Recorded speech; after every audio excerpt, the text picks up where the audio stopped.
Hola a todos, mi nombre es Fernando Marroquín, sin duda, soy profesor investigador de la Universidad Jorge Tadeo Lozano y hoy vengo a hablarles sobre un proyecto de investigación alrededor del consumo ecológico de cosméticos y un diseño experimental que se hizo utilizando los modelos de persuasión desde la perspectiva cognitiva. Bienvenidos y muchas gracias por su asistencia. Voy a permitirme compartir pantalla.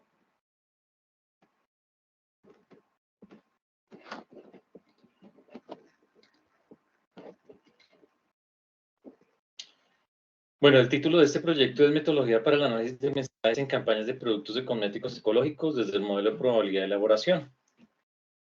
Antes que nada, es necesario introducir alrededor, digamos, de lo que es el consumo sostenible, ¿cierto? Es un campo emergente que ha tenido mucha relevancia en los últimos años, pues por las connotaciones que tiene y por la influencia y por los impacto, bien sea positivo o negativo, que se genera un consumo responsable, ¿cierto? Y esto traducido también en prácticas proambientales que evidentemente están ligadas al consumo de productos ecológicos.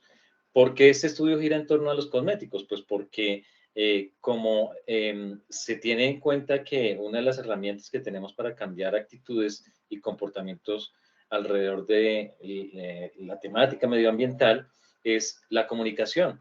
Y lo que queremos a través de la comunicación es poder cambiar actitudes para que esos cambios actitudinales pues después se reflejen en comportamientos.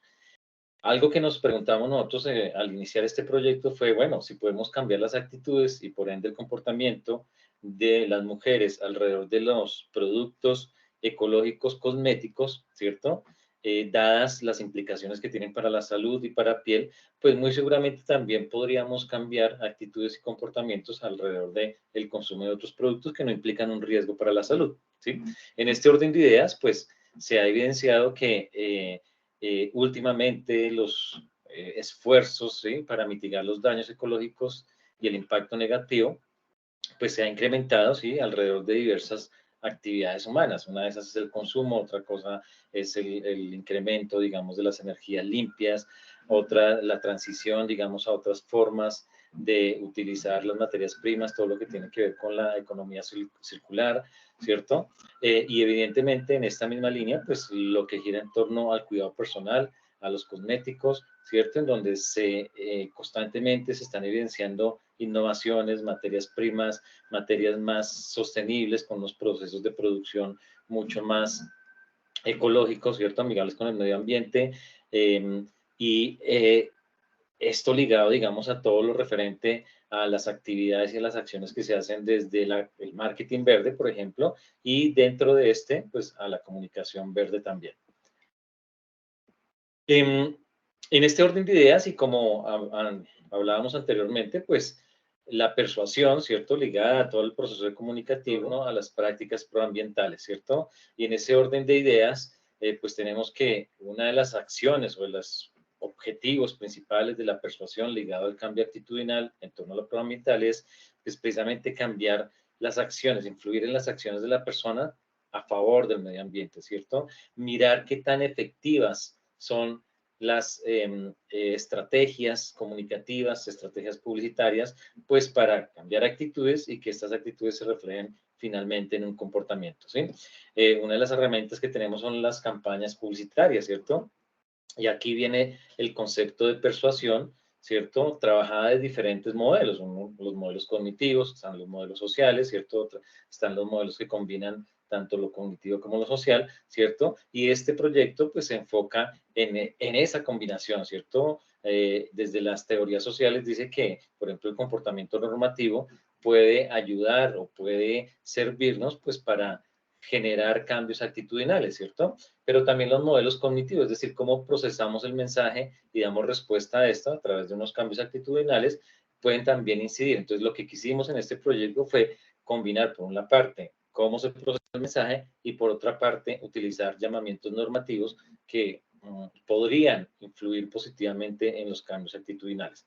Y entre el modelo cognitivo que utilizamos fue pues el modelo probabilidad de elaboración, formulado por Petit y Chopin en 1986, que es uno de los modelos más utilizados, es un modelo que ha sido muy validado, ¿cierto? Llevamos más de 30 años trabajando sobre este modelo, probándolo, ¿cierto? Mirando cómo el consumidor o cómo la audiencia procesa el mensaje por una ruta racional, una ruta emocional, por decirlo de alguna manera, y cómo a través de este procesamiento de la información cognitivo, pues genera ciertos cambios actitudinales. Entonces acá está explicado un poquito el modelo de probabilidad de elaboración, ¿cierto? Este modelo dice que tenemos dos rutas, ¿cierto? Para procesar la información que nos llega del exterior, ¿cierto? En este caso, la información de los mensajes persuasivos, ¿cierto?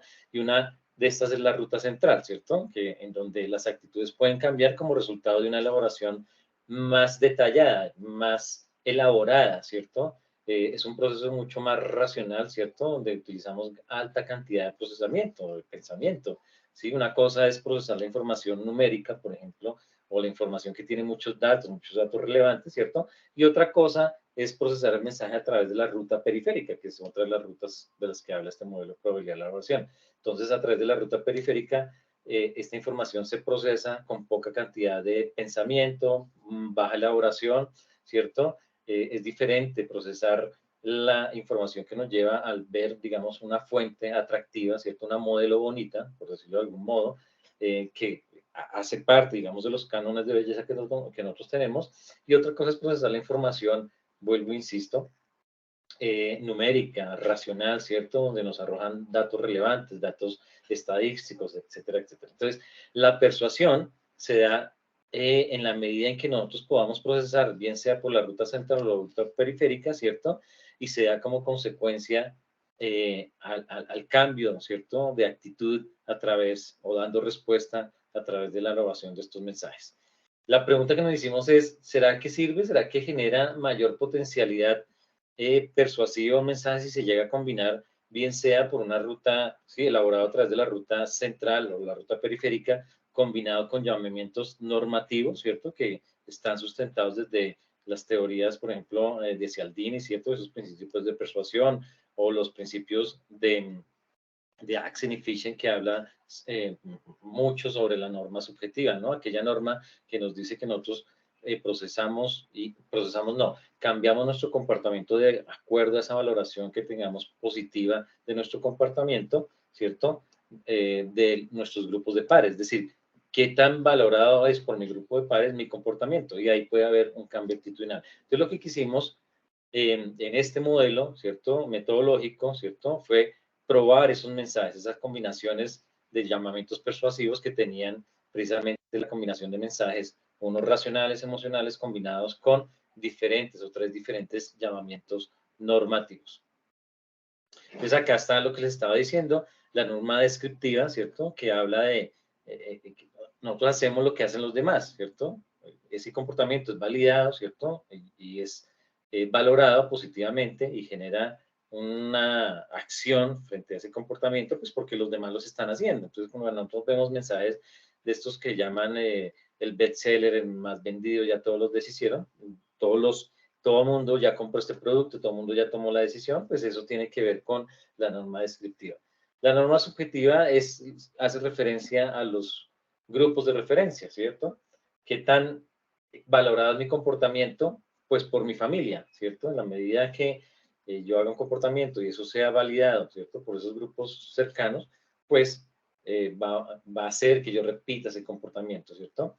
Y otra cosa es el altruismo, que es una norma personal, ¿cierto? Que nace a raíz de toda esta preocupación medioambiental y el altruismo entra a formar parte, digamos, de todo este comportamiento normativo, ¿cierto? Que es esa preocupación que tenemos ahorita por el medio ambiente. Entonces, también se convierte, digamos, en una forma de actuar de acuerdo a cómo valoran ese altruismo. Entonces, lo que hicimos en este estudio fue combinar mensajes racionales, mensajes emocionales, ¿cierto? Con estas tres llamamientos normativos. Y para eso estructuramos un modelo metodológico a través de un diseño factorial en donde combinábamos cada uno de estos mensajes, ¿cierto? Nos dieron 6 grupos experimentales en donde quisimos probar, ¿cierto? Si estos llamamientos, entonces un mensaje racional combinado con la norma subjetiva, un mensaje emocional combinado con la norma subjetiva, un mensaje racional combinado con la norma descriptiva, ¿cierto? O con el altruismo, ¿cierto? Generaba mayor índice de cambio actitudinal, ¿cierto?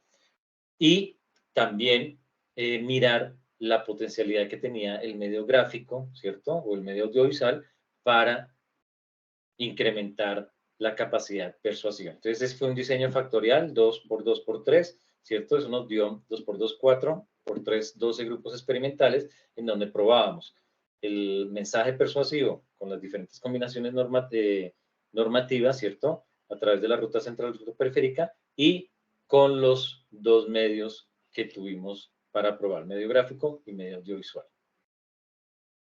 Y acá están, digamos, un poco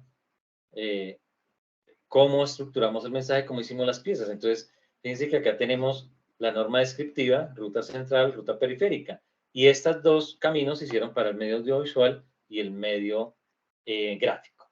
¿Listos? Estas piezas publicitarias que corresponden al medio gráfico, pues también tienen su correspondiente video, también tuvieron su correspondiente video. También con las diferentes combinaciones. Entonces, ruta central, ruta periférica, norma descriptiva. Acá, ruta central, ruta periférica, norma subjetiva.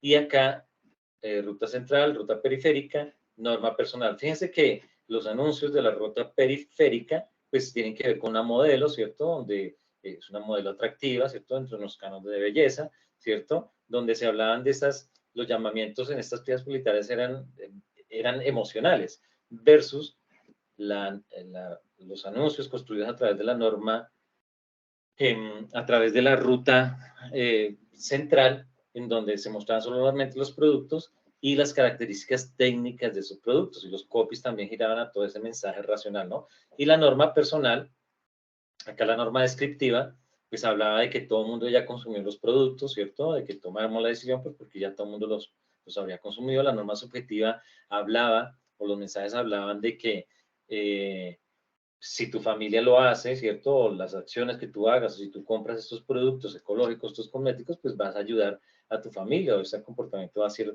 bien valorado por tu familia. Y la norma personal, que es el altruismo, pues también hablaba de si tú haces este comportamiento, pues vas a favorecer a los demás elementos de la naturaleza, los animales, etcétera, etcétera. Entonces, fíjense que acá las combinaciones, ruta central, ruta periférica y cada uno de los llamamientos normativos por cada uno de los medios. ¿Cuáles fueron los resultados? Pues muy interesantes, ¿cierto? Entonces, nos podemos dar cuenta que la combinación de la ruta central versus la norma subjetiva es la que mayor potencialidad persuasiva tiene. Acá los promedios, ¿cierto? Las puntuaciones con el instrumento que se aplicó, ¿cierto? Al preguntarle a la gente, después de haberlas puesto a cada una de las piezas publicitarias con los diferentes variables, ¿cierto? Experimentales, estas combinaciones a las que me he hecho referencia anteriormente, pues dieron estos resultados, ¿no? En los promedios, ¿cierto? En las escalas actitudinales que utilizamos, nos dimos cuenta, pues, que la ruta central, en combinación con la norma subjetiva, es la que mayor capacidad persuasiva tiene. ¿Listos? En el medio gráfico, también norma subjetiva y ruta periférica. ¿Listo? Medio audiovisual y medio gráfico. En general, medio audiovisual, fíjense los promedios, ¿cierto? Genera mayor potencialidad persuasiva, ¿listos? Es decir, quiere decir que el medio audiovisual, en comparación con el medio gráfico, pues puede generar mejores cambios actitudinales y por ende, posiblemente, probabilidades de un cambio comportamental. Acá también nos podemos dar cuenta, fíjense, el medio audiovisual aparece también en combinación con la norma subjetiva, también en la intención de compra, ¿no? Porque una de las preguntas que hicimos es qué probabilidad hay que usted compre estos productos después de ver estas piezas publicitarias. Entonces, fíjense que acá el medio audiovisual también en combinación con la norma subjetiva, pues fue la que mayor potencialidad persuasiva, la que mayor potencialidad a nivel de influir en la intención de compra tiene. ¿Listos? Y finalmente, la intención de compra, ¿cierto? También se pudo evidenciar en mayor medida la ruta periférica, perdón, versus la norma subjetiva. Quiere decir esto que es necesario hablar, ¿cierto? O hacer apelaciones hacia aquellos mensajes que tienen que ver con la protección de la familia, ¿sí? Recuerden que la norma subjetiva habla de que mi comportamiento está validado por la percepción que tengan mis grupos cercanos, mis grupos de personas cercanos respecto a mi comportamiento. Entonces, esos mensajes que decían, si tú haces esto, tu familia se verá beneficiada, protegerás a tu familia, pues son los que mayores mayor capacidad persuasiva tiene. ¿Listos? Y obviamente esto con la ruta periférica, entonces mensajes emocionales, ¿no? Mensajes emocionales versus evocándolos hacia la familia, pues tienen mayor posibilidad persuasiva. Esos fueron los resultados, ¿cierto? Y acuérdense del medio audiovisual. Algo interesante que pudimos comprobar en el este es que obviamente pues el medio audiovisual tiene mayor, seguimos corroborando que si podemos mostrar imágenes y combinamos audio, video, pues tenemos mayores posibilidades persuasivas. En la ruta periférica, insisto, estos mensajes emocionales pueden tener mayor posibilidad, ¿cierto? Para captar la atención, para generar actitudes y por ende comportamientos, ¿cierto? Y si se potencializan hablando alrededor de la familia, alrededor de ese impacto positivo que puede tener o impacto negativo con los miembros cercanos de la familia, ¿cierto? Si tenemos acciones proambientales. Obviamente, ¿cómo dispongamos estos elementos? Pues para enfatizar en la ruta periférica a nivel de diseño, a nivel de fuentes atractivas. Fuentes me refiero, sí, a los modelos, por ejemplo, ¿cierto? O estos líderes de opiniones que también tengan esa posibilidad de ser atractivos, ¿cierto? Dentro de unos cánones de belleza, ¿cierto? Pues eso va a generar un proceso de mensaje, ¿cierto? Un procesamiento del mensaje a través de la ruta periférica y se van a potencializar, perdón, en su capacidad persuasiva. Y bueno, el medio audiovisual, pues el más efectivo para generar actitudes favorables e intenciones de compra positivas en la categoría, en esta categoría, pues porque también lo hemos probado con otras categorías y hemos encontrado también diferencias estadísticamente significativas con respecto a la ruta central versus ruta periférica y con la combinación de esos llamamientos normativos. Bueno, pues muy bien, esto era lo que les quería contar alrededor, digamos, de este diseño experimental y este producto, este proyecto que hicimos, ¿cierto? Un poco saliéndonos, digamos, de esos estándares, digamos, metodológicos que teníamos a nivel de encuestas, ¿cierto? De focus group, de metodologías cualitativas y lo que quisimos hacer fue un enfoque experimental, ¿cierto? En donde hacíamos esta combinación de mensajes, ¿sí? Y los resultados, pues obviamente los estamos tratando de replicar con otras variables, ¿cierto? Demográficas, estamos mirando qué piensan los hombres versus qué piensan las mujeres, estamos también probando otras metodologías alrededor de recoger datos, ¿cierto? Con, por ejemplo, desde las neurociencias, ¿cierto? Con todas estas posibilidades tecnológicas que tenemos desde las neurociencias para mirar, por ejemplo, cómo la gente reacciona siempre ante los mensajes, ¿cierto? Pero no a través de instrumentos aplicados, sino mirar esa respuesta galvánica, por ejemplo, que tiene los consumidores o que tiene los participantes, ¿cierto? Cuando ven determinada pieza publicitaria. Les quería contar eso, espero les haya gustado, muchas gracias por su atención y bueno, muchas gracias también a la Universidad de Santo Tomás, al programa de comunicación social por haberme invitado. Espero hayan disfrutado esta presentación y nos veremos en una próxima ocasión.